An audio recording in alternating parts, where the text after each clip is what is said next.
Hello, it is bright today and my eyes are squinting. I should wear sunglasses, but they are down in the other cabinet and it's too much trouble right now to get it. So I have to just do this here.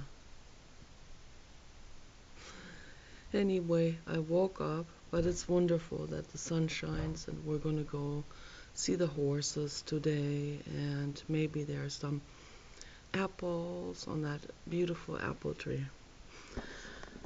So, yeah, I woke up feeling really miserable, as I usually do when I wake up. And when we sleep, we don't have a defense mechanism. It kind of builds up over the day very gradually if we work on it. Our psychological defense mechanism, our armor, and then it's sometimes very hard to fall asleep when we have built up that armor that has to be constantly maintained. And the defense mechanism is the ego. So, and it has to constantly be maintained in form of convolutions over convolutions and armors over armors in order to not fall into the abyss that is right behind it, the abyss of total helplessness and childhood pain, fresh like it was yesterday. And so we have to keep that up, and some people are better at it and some people are not so good at it. I am not that good at it. I'm not very good at creating walls of lies and self-lies, and that makes it so super difficult.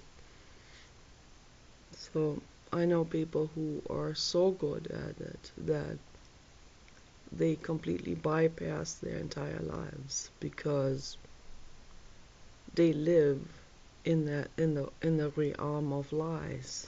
It's an entire lie castle. Every tile in that castle is a lie.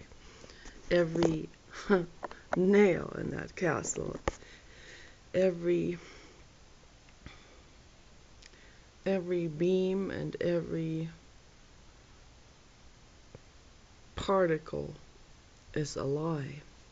It's built on lies, and because of that, it can come down anytime with someone shining the light of truth on it.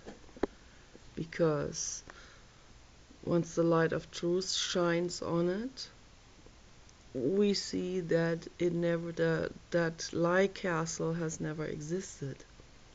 It's just an imaginary construction. And that's why a lot of people are so furious and so incredibly afraid of their lie castle coming down. And that's why they're so afraid of someone shining the light of truth on it. Just the idea of truth, just a hint of truth coming to them is already enough for them to completely go berserk and struggle for survival, basically. So there's always two sides to the coin, it's always the yin and yang with everything. On one hand, I'm very glad I don't have that ability to construct an entire lie castle like other people that I know very closely are able to do. On the other hand, it's very, very rough walking through my life, my entire life. I don't know how long I'm still going to live, but walking through my entire life, and the trauma never fades. I have tried everything I could possibly get my hands on Primal Therapy, Logotherapy by Viktor Frankl. Um, someone even made me read the evangelical synopsis, which made no sense to me at all. I was kind enough to buy this, but that was before I realized how we should never, with any penny, support something like this. So it just made no sense. It was like it had the intellectual level of a 3-year-old. Like the children's books for 3-year-olds. Like, here is a sorcerer, and he is bad, and here is Jesus, and he is coming to rescue all from the sorcerer. Sort of like, in that sense. I don't understand how any adult can possibly read something like this or study that or get in. I guess these are the people with the lie castle. It's like the emperor has no clothes on. It's like, wait a minute, the emperor has no clothes on. Do you see that? That's a fairy tale. Everyone is made to believe that the emperor is wearing the finest clothes in the whole world. And their clothes are so fine that we can't even see him. So the emperor has the finest clothes on. Everyone goes, yeah, you have such wonderful, fine clothes on. We can't even see it. Kind of like, these curtains here, but so fine that you can't see it. So it always takes a clown. It always does. This is the theme, goes all the way throughout it. It's history of humanity. It's always the joker. In Germany they're called Narr, or jester also. It is the jester. The comedian of the king, of the royal kingdom. It is always the comedian, the clown who secretly cries, and then he preps himself up again and is ready to entertain everyone. But it takes the comedian who obviously doesn't have the lie castle. It's the only one in that entire royal king's castle, the real castle, where everyone has a lie castle. So it's the joker, the jester, the clown, who says suddenly, wait a minute, the emperor has no clothes on, he's naked. And everyone is shocked, and their lie castles are coming crumbling down because someone was shining light at it. And they go, one after another goes, he's right, it's true, he doesn't have any clothes on. And the king is embarrassed and flushing and starting to get very angry that his lie has been exposed. And his ego is hurt, so many different thoughts at once. And then slowly other people will catch on to it because they see, there's a movement happening. I better catch on with it now before I make myself look ridiculous. So it's the same with the global warming denying. It's like, as long as there's a whole lot of people denying it, then everyone wants to belong to it. And then someone says, wait a minute, the emperor has no clothes on. Global warming is happening. It's caused by human pollution. And then little by little, someone else will latch on to, they will say, I'm a Christian, but you know what? I also want to be intelligent and educated. So I better jump on the bandwagon now of this. whether there is real recognition happening that, yeah, the emperor has no clothes on, and yeah, global warming is actually happening. It's been proven scientifically. The data is there. It's been studied all around the globe. In Japan, Germany, United States, they came to the same exact numbers. They haven't even been working together. So the evidence, the proof is right there in front of us. But when it comes to emotions, as Dr. Arthur Janov said, you can't argue against an emotion because that runs on a complete parallel dimension. It's it has nothing to do with the realm of reality. It's a castle made out of lies. How can you argue with someone like this who has made up their mind, saying, the apple is blue instead of green or other apple colors. So, or the apple is whatever color they choose, pink. Maybe that exists too. Or uh, just say that, my sweater is red when it's really kind of like dark brown and whitish or whatever. So when they make up their mind on what they want to believe, then they made up their mind on it, and it wouldn't matter what you say or what anyone says. Like the O.J. Simpson case, if you remember that. It wouldn't matter what the jurors were shown. You could show a video evidence of it, and they would still say, no, that was fabricated. That was played by imposters. Just some kind of invention or something. It's all false. We see it on the internet all the time.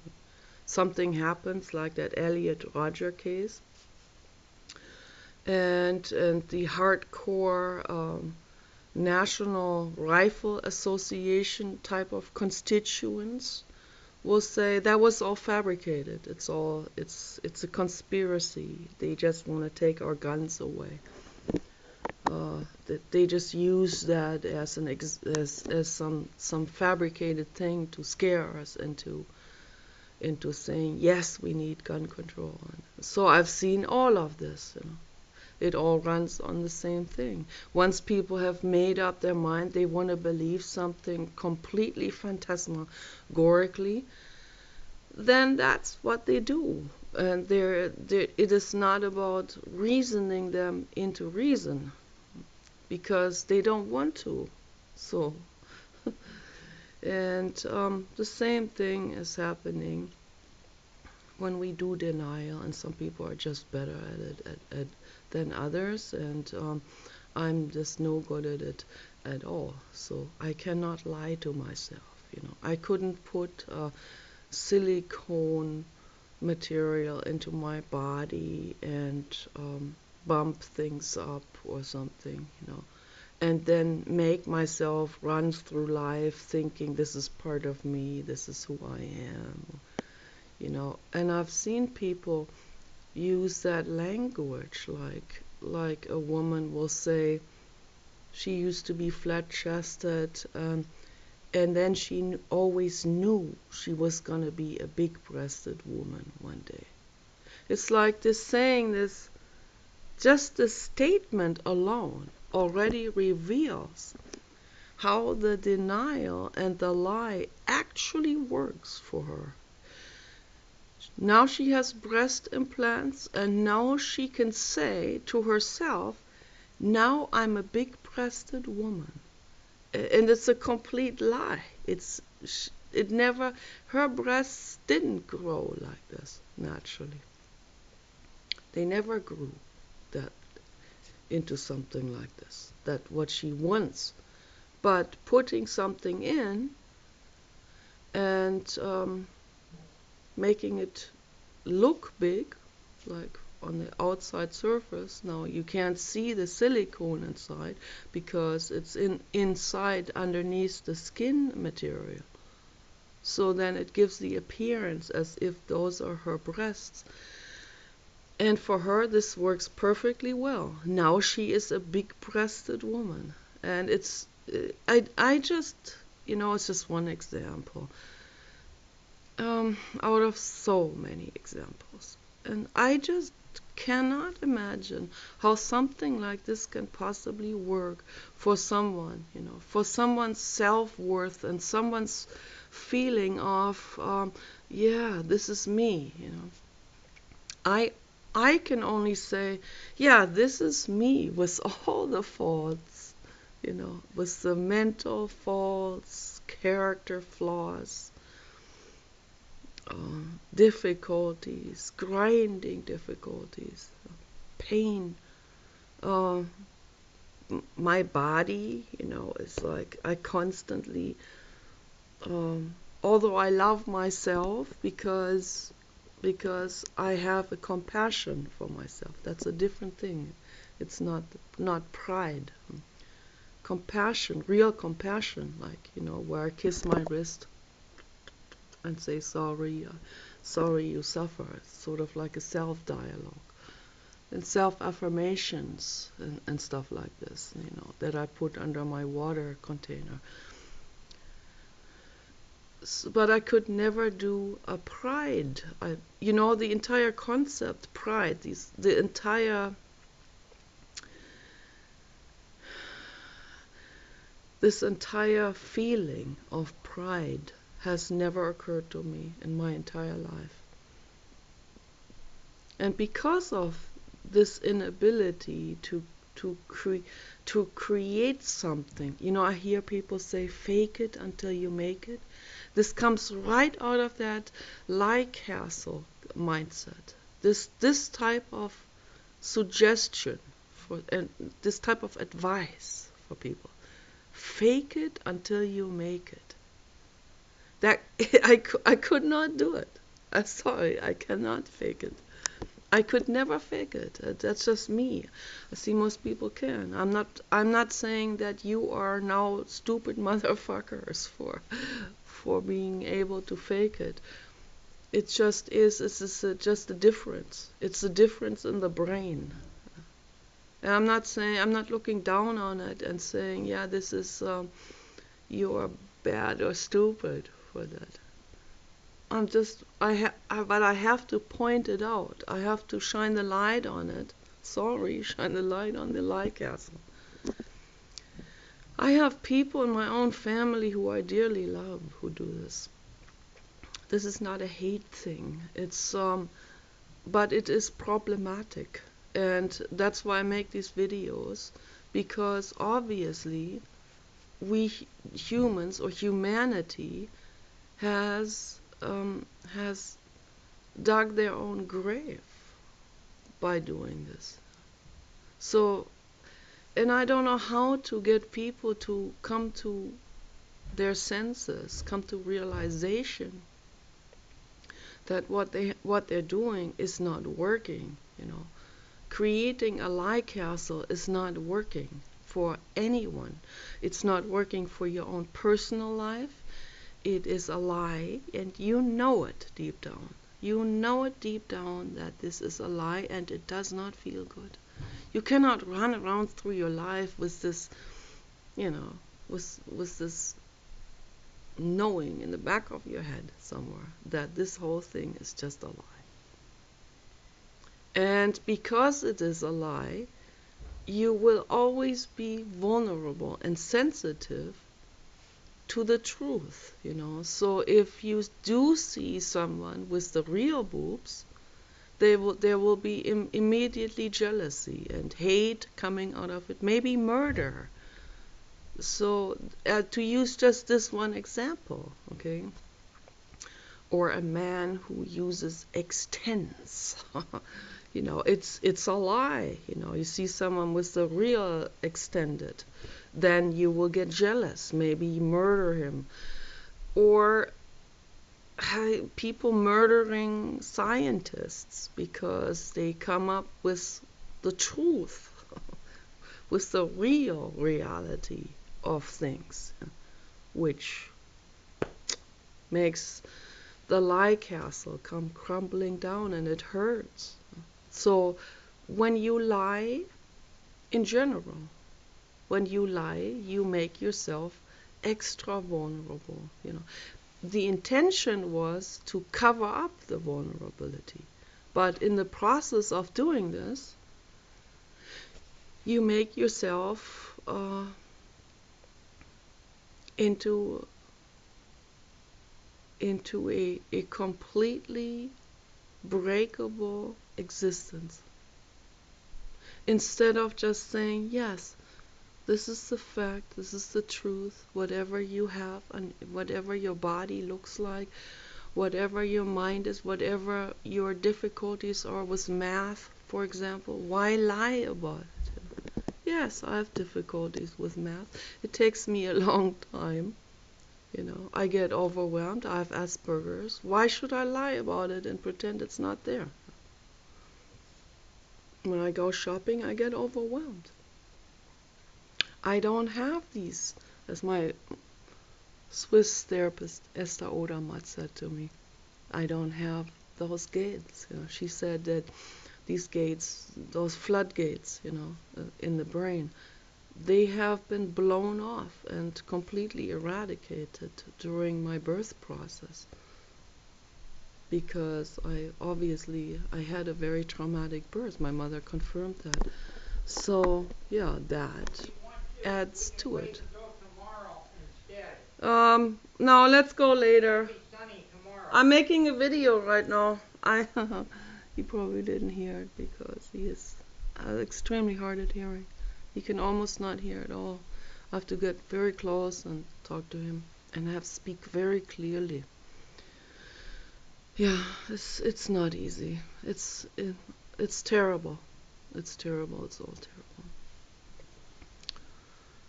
Yeah. So it's a lot of suffering, just on all levels,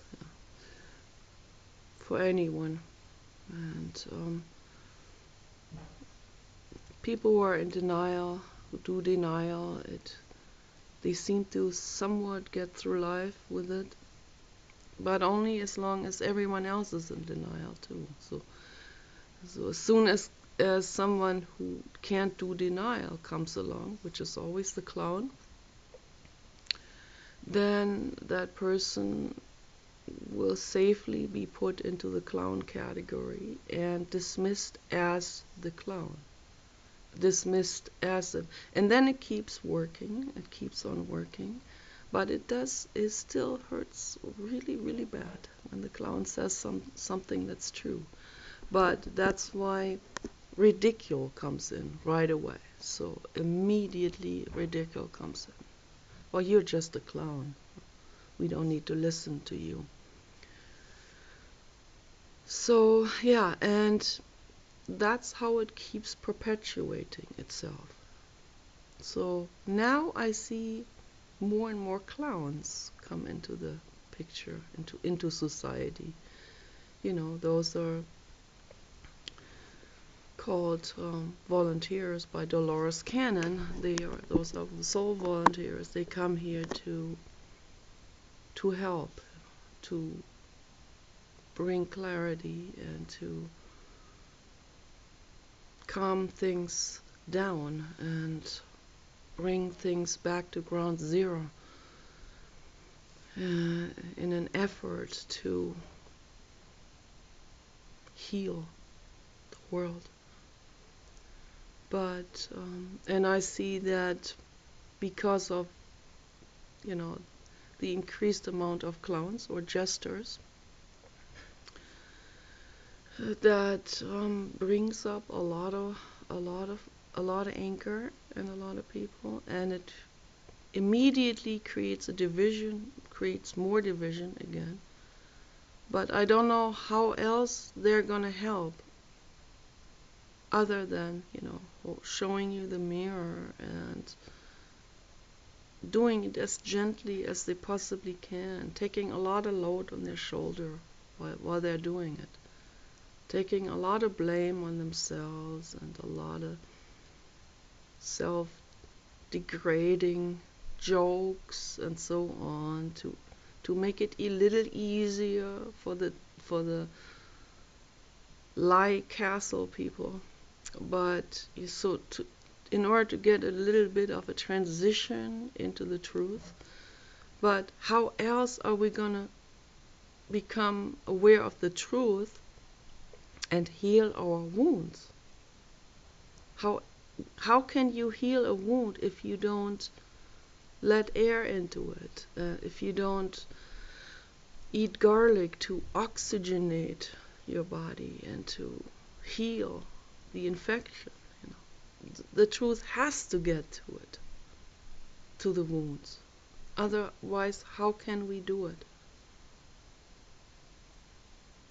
There was a woman in a mental ward, real big fat woman. She screamed and resisted when the nurses were about to put her under the shower. And it was very difficult, very difficult. I don't even know how they got her clothes off. And she screamed and resisted it. And then after the shower, she said, "I'm glad I took a shower. I feel better now." And then she continued her craziness. And next time they wanted to give her a shower, she'd scream again. And I think that's the same thing as the ego, not wanting to let garlic or truth come near it. So interesting, all of this, how people were hanging garlic on the ceiling, to chase away evil spirits, as they called it, and demons and ghosts. But I think what they meant was ego energies. These ego energy things that are attached to souls that were never able to heal. I made a video last night, in the dark up here, and while I was talking about that very subject, I saw a shadow behind me. The shadow right here in this region. And I completely freaked out, and then I was freaked out on the video, and then I decided, nah, I can't show that to anyone. Yeah, because if I'm completely freaked out, how can anyone then ever even say, okay, yeah, your videos, they make sense. So, because no one wants to listen to someone who is a bit freaked out. I'm not a god. I'm a living being. And I have fear. I have nightmares. I have inner dialogues with the ego energies. You can say, well, that is craziness. That's just craziness. Well, some people, in some people, it may be in a form where it's really, really severe, but it also comes from, I have a lot of clarity in my mind. So the dialogues with these energies, those dialogues are very directive and very crystal clear and very powerful. So what I say to them has hand and foot. Those people who are schizophrenic, and I thought I was schizo for a long time, but I'm not. Those people who are schizophrenic, they see these energies too, but they don't know how to deal with it. They are completely run over by it. And they are also, their gating system, is also not fully functioning. And this brings me to the research of Professor Dr. Hinderk Emrich is his name. It's a very strange name. At Medizinische Hochschule Hannover in Germany, MHH. And I have talked to him many times, and my parents are acquainted with him. And I think he's also in the Rotary Club. And his research is highly interesting. Back then, I didn't even realize how interesting his research is. I wished I could have talked to him a little bit more about this. But I noticed that he has a real powerful ego. And then the ego blocks any kind of conversation. So as soon as I, as the SP that I am, even ask a question that could hint at his reasoning maybe not being fully backed up. So, or saying that maybe we can also look at it from this angle, and immediately the ego jumps in and takes a stand against it and blocks off the communication. But that's very disappointing. So because of that, I can't roll the red carpet out for people. I just can't. I can't pamper people up like, you know, what's that guy? Robert Greene said to do. So, um, because of that, I'll never make it in business. But anyway, later, once I got on the internet, in the somewhere around 2006 or so, I found his research on people who had overdosed and taken too many hallucinogenic drugs. And he found out that, and he probably did animal tests too, using innocent animals for this. I'm sure they didn't mention it, but I already know. That's not just human tested. I can tell all of these neuroscientists, they use innocent animals, and I hate it. And because of that, I don't even want research to be done. You know, that's ridiculous. But anyway, what he said about the people who had overdosed, many of them ended up in the Medizinische Hochschule, in that it's an entire, it's a university but also hospital, and with 10 stories or something like this into the underground, and who knows what's happening there, and I don't even want to know. So, but what he observed in those people is, and of course they did a lot of fMRI studies on the brain, functioning magnetic resonance imaging.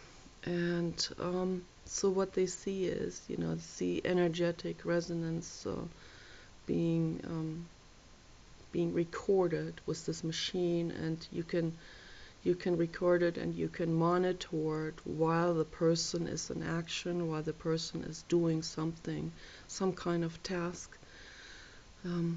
usually, a mental task. And so what he realized is that the people who have taken too many of these hallucinogenic drugs is that while they're in the influence of the drug, what the drug does is it weakens the so-called discrimination ribbon that we have in our brain. I don't know, it's somewhere in the limbic system. There is a formation in the brain that functions, it's kind of like a filter. It functions, it has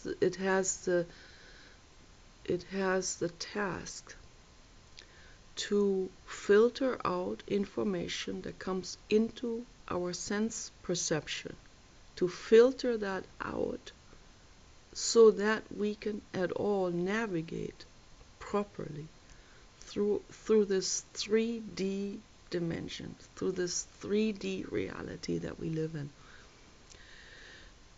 So apparently, and this is the spooky part of it, there are things coming from other dimensions also into our brain. And that's where, that's why the schizophrenic people they're being dismissed as just imagining all of this. But they are not. The schizophrenic people are not imagining what comes into their brain. The problem is only that their discrimination ribbon is weakened. And that can be also weakened through severe stress.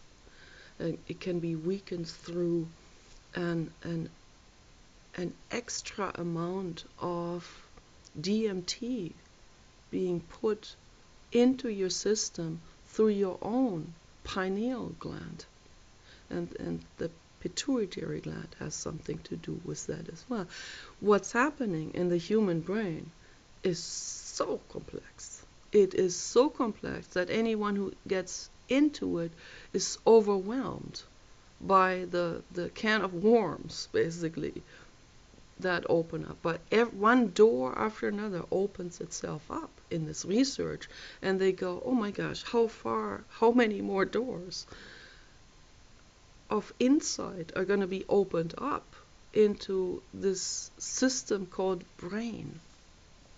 And the human brain is not the only unique brain. I mean, they're all very unique, and in an animal such as a dog, the brain may not be as cognitive, like doing mathematical equations, but there are other functions adapted to where they're coming from originally, from the wolf. There are other functions that were very necessary for their survival, so there are functions that have evolved that we don't have, like heightened sense of smell or hearing, and also psychic abilities that are much more evolved in I would say in all mammals except for the human. So and in whales it's a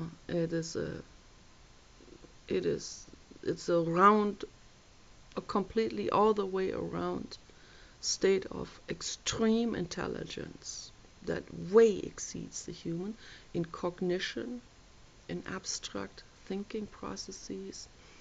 This has been researched. It is the facts are there. A lot of people are in denial again about this because that hurts the little ego, So, but and there are scientists, many scientists included, that it hurts their egos. So that's why they don't touch that subject. But yeah, so schizophrenia it could be just a weakness of that discrimination ribbon. It lets all kinds of things in. It lets all kinds of energies that are constantly around us in, and these energies take on some form. They can take on some form in the brain. The brain will give it a form, maybe. These energies there are many different energies surrounding us. Some are very meek and mild and friendly and want to help even. And some are very disturbed and unrestful. And they want to, they kind of like are trying to elicit something, like help or information. Or there are ego energies that are still lingering there from way in the past, that are also consisting part of memory and part of a complete autonomy of energetic existence from that other individual in the past who has, for example, bullied a person. The memory itself can perpetuate, but also the energy of that person that has bullied the girl can also perpetuate itself. As long as that other person is not working on himself and not straightening this out and healing it, it will keep on going. And when he dies and hasn't resolved it, it will keep on going. It will keep on being unrestful. It will keep on And if she is the bullied person, the victim is also dead, then both of them are still floating there in a very unrestful state. And it is a perpetual struggle. And it can go back, merge into the overall stream of sorrow. All of this is highly unscientific, and science will probably never catch up with this. And it doesn't matter. It really doesn't matter. Yeah. I am a science person, but I also go a step further. I observe things that often completely leap out of science. But that's just because it does. That's just because science hasn't caught up with this yet. And maybe it will, and maybe it won't. Maybe it will go more into the direction I see it is going more in. It is starting. Science, it's the overall science worldwide is now coming a little closer to asking those questions, at least. And David Bohm is one of the leading pioneers for that, because he really got into it on a cognitive, on a theoretical level. And much of it stays theoretical because much of it is not of this dimension. And because of that, it will stay theoretical, because how can we prove it if we are coming from this dimension? The dimension, the 3D, the